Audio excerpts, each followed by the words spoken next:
Hallo julle en welkom by 'n nuwe episode in Koffie vir jou siel. Die titel vir vandag gaan oor Wrinkenronisses, die moed wat in doodgewone kamers leef, en die tema bloedgetuies en baanbrekers vir Jesus.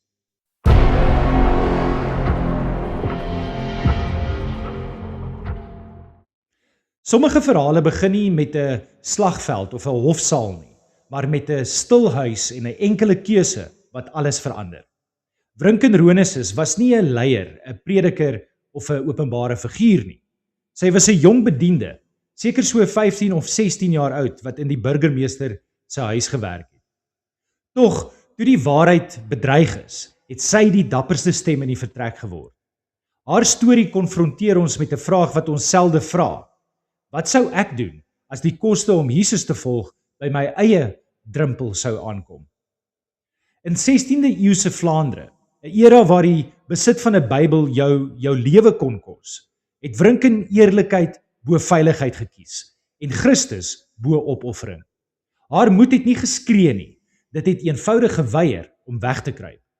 En in daardie weiering het sy in 'n geloof getree wat so eg, so onwrikbaar was, dat selfs 'n muur van bakstene dit nie kon stilmaak nie. Haar getuienis nooi ons uit om nader te tree en te oorweeg wat dit beteken om deur geloof te wandel wanneer die druk toeneem en die wêreld ons getrouheid aan Christus eis. Die sleutelvers vir vandag kom uit 2 Korintiërs 5 vers 6 tot 9. Daarom is ons altyd vol moed. Ons weet dat solank ons in die liggaam bly, ons nog nie by die Here woon nie, want ons lewe deur geloof, nie deur sien nie. Ons is vol moed en sou liewer ons verblyf in die liggaam wil verlaat en by die Here gaan woon. Maar of ons hier woon of daar woon, ons het net een wens en dit is om te lewe soos hy dit wil. Die oordeenking vir vandag, die meisie wat nie haar lig sou wegsteek nie. Hierdie dieproerende verhaal in die wêreld van Wrinkenronisses is 'n stil, onbeweeglike vasberadenheid, nie 'n vurige verset nie. Nie 'n dramatiese heldedaad nie, maar 'n stil, onwrikbare lojaliteit wat weier om die waarheid te verbloem. Haar dapperheid is die soort wat alleen staan in 'n kamer vol vrees, die soort wat Christus kies, selfs wanneer elke stem rondom haar smeek om eerder veiligheid te kies. Haar krag is die tipe krag van iemand wat reeds aan hierdie wêreld gesterf het, lank voordat die wêreld haar probeer doodmaak het. In 16de eeuse Vlaandere was die besit van 'n Bybel in jou eie taal genoeg om 'n doodsvonnis te verdien. Toe die ondersoekbeamptes die burgemeester se huis bestorm en die verbode boek gevind het, het vrees deur die huishouding gespoel. Een vir een het elke persoon ontken dat hulle enige iets daarvan geweet het. Maar toe hulle by die jong diensmeisie kom, Wrinken, het sy geweier om agter hul leuns weg te kruip. Sy het vorentoe getree met 'n kalmte wat haar beskuldigers laat skrik het en gesê, ek lees dit. Op daardie oomblik het sy waarheid bo oorlewing gekies, die skrif bo stil bly, Christus bo gemak. Haar vonnis was om lewendig in 'n klipmuur van brugge toegebou te word en daarin te versmoor. Op die dag van haar teregstelling het amptenare haar gesmeek om te heroorweeg. Hulle het na haar jeug, haar skoonheid, haar toekoms gewys, maar Wrinken se oë was op 'n ander horison gefestig. My verlosser het vir my gesterf, het sy gesê, ek sal ook vir hom sterf. Terwyl die bakstene om haar gebou word, het sy elke waarskuwing met dieselfde onwrikbare vertroue tegemoet gegaan. Ek sal by Jesus wees. Haar vrede was nie ontkenning nie, dit was geloof. Geloof wat verder as die muur, verder as die duisternis, verder as haar laaste asemteug gesien het. Toe die laaste baksteen voor haar gesig in plek moes gebou word, het die amptenaar een laaste omkeer aangebied. Bekeer jou, sê net die woord. Maar Wrinken se hart was reeds in die ewigheid geanker. In plaas daarvan om haarself te red, het sy vir haar teregstellers gebid. O Here, vergeef my moordenaars. Toe is die muur toegemaak en haar liggaam was in klip verseël. Maar haar gees was in heerlikheid vrygestel. Jare later is haar bene uit die muur verwyder en begrawe, maar haar getuienis spreek steeds vandag. 'n Getuienis van 'n meisie wat die woord van God meer as haar eie lewe waardeer het. Haar storie staan in die lig van vandag se sleutelvers. Vrinken het hierdie woorde geleef met 'n suiwerheid wat ons nederig maak. Sy het deur geloof gewandel toe haar vooruitsig 'n muur om haar was. Sy het Christus gekies toe opoffering haar kon gered het. En sy het bewys dat die einde van die aardse lewe glad nie die einde van die lewe is nie. Slegs 'n deur na die teenwoordigheid van die een wat sy liefgehad het. Maar hoe kan ons dit in ons persoonlike lewe toepas? Daar is oomblikke in die lewe wanneer geloof ophou om iets te wees wat ons glo en iets word waarin ons staan. Vrinken Ronesis wys ons hoe dit lyk. Sy het nie beklei, gestry of probeer om haarself te verdedig nie.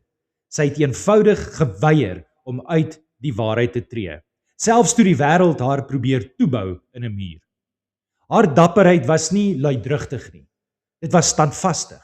Dit was die soort krag wat groei in die stil oomblikke waar 'n siel reeds besluit het dat Jesus alles werd is. Haar storie nooi jou uit om die mure wat jy in die gesig staar te konfronteer. Nie fisiese mure nie, maar die druk wat jou geloof probeer omsingel. Miskien is dit die vrees om misverstaan te word, die versoeking om stil te bly of die subtiele aantrekkingskrag om iewers in te pas. Vrinken leer ons dat geloof floreer wanneer ons weier om weg te steek wat God vir ons gegee het. Haar vertroue het gekom uit die wete dat die lewe met Christus nie op die drempel van lyding eindig nie. Dit begin daar. En dieselfde vertroue kan jou anker in jou eie oomblikke van versoeking. Laat haar getuienis jou daaraan herinner dat elke keuse om Jesus te eer, groot of klein, deur die hemel raak gesien word. Jy mag dalk nooit voor ondersoekbeampte staan nie, maar jy sal voor besluite staan wat jou lojaliteit in Christus vorm. Kies die waarheid, kies dapperheid, kies Christus en vertrou dat wat jy ook al vir hom prysgee, hy sal verlos met 'n heerlikheid wat veel groter is as enigiets wat jy gaan verloor. Laat haar getuienis dus iets diep binne jou wakker maak. Laat haar toewyding jou opoffering uitdaag. Laat haar vrede jou vrese konfronteer en laat haar onwrikbare liefde vir die woord 'n honger in jou aanwakker om God se woord bo alles te koester. Vrinken was omsingel deur 'n muur, maar sy het met vryheid die ewigheid ingestap. En haar storie roep jou op om met dieselfde ewigheidsperspektief te leef. Mag haar lewe jou inspireer om vas te staan, waarheid te spreek en Jesus te volg met 'n moed wat nie ingemessel kan word nie. Kom ons bid saam. Vader God, versterk my hart met dieselfde stille dapperheid wat in Vrinken Ronesis geleef het.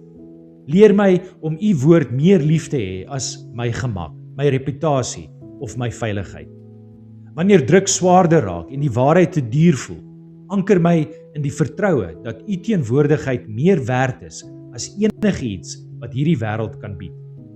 Laat my geloof eerlik, onverborge, onbeskaamd en stralend wees, selfs op die plekke waar vrees probeer om sy mure om my te bou. Gee my die genade om standvastig te staan in die klein, alledaagse toetse van lojaliteit wat my karakter vorm.